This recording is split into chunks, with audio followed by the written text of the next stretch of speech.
All right, so we made it to the Westlake Park at the fitness court, one of the world's best outdoor gyms in the world. Not really, but I wanted to go here just because not a lot of people go here, especially on the weekends. And if it's cloudy, cold, they ain't gonna be here. So I got no problem in actually recording myself and talking to myself to a camera without people judging me, because I do get conscious about that. But besides that, I'm going to show you my routine, my little one. I also wanted to talk about the debate, I guess, of weightlifting, because I told you guys again, I don't like weightlifting. I think it's pretty boring. I think you could do better stuff than lifting weights, and I'm going to talk about that in this video. This is why I think weightlifting is boring, because you just go into the gym just to pump iron. There's nothing else involved into it besides pumping iron.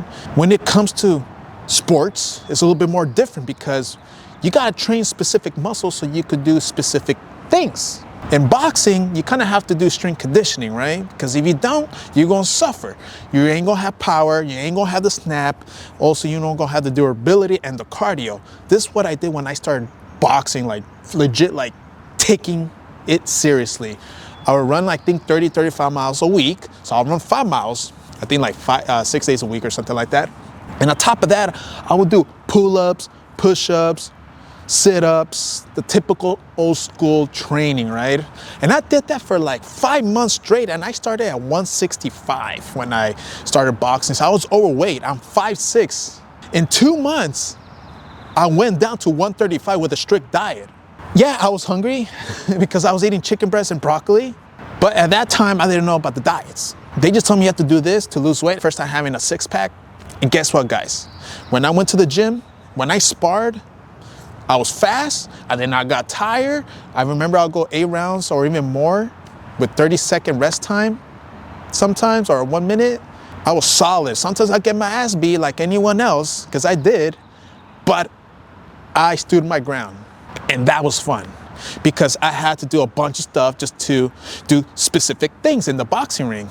And I already told you guys, there's so much components into it, into a sport. And that's what makes it fun. When it comes to weightlifting, you just do a couple things for your body part just so you can look good. I mean, we call it look good, right? But for me, I train to perform. Always been my thing since I was a little kid. And like I said, one of the things I did to build my, shoulders and everything, the push-ups. Everyone knows how to do a push-up. I'll show you one. I probably ain't gonna do one good one, but it's all good, because I haven't done it for a while. 2, 3, 4, 5, 6, 7, 8, 9. And I'll do a bunch of those. Like, I'll do like 50 push-ups, and I think like 40 pull-ups or something like that, and 50 sit-ups. That's all I did.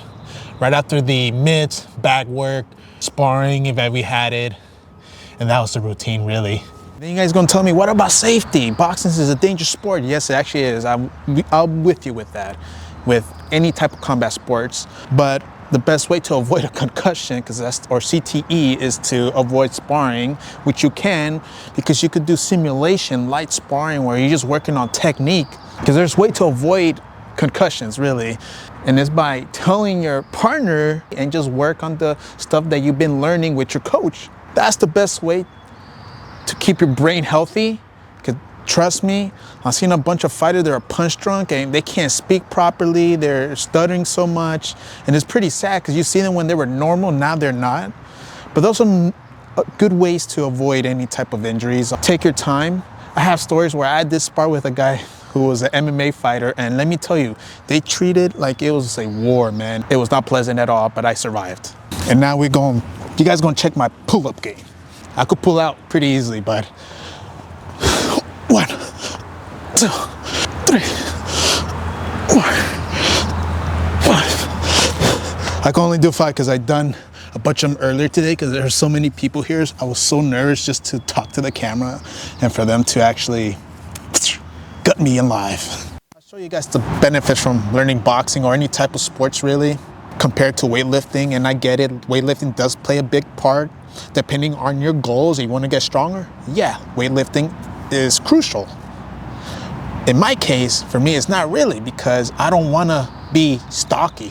I don't want to be immobile. I want to be mobile. I want to be going to small crevices, you know, even run, which some of the things that I enjoy doing besides boxing as well, soccer. What you have to do, you have to run miles and miles and miles, kick the damn ball for how long you could play. You think weightlifting is gonna help that out? Probably not. Same thing with boxing, man. Depending on the weight that you want to fight, if it's lower, guess what? Weightlifting shouldn't be your problem. Unless you're like heavyweight, cruiserweight, and then yeah, you have to gain some pounds. Guess what? Weightlifting does make a difference. But you tell me, you rather weightlift or bodybuild, or you rather play a sport that you actually going to enjoy?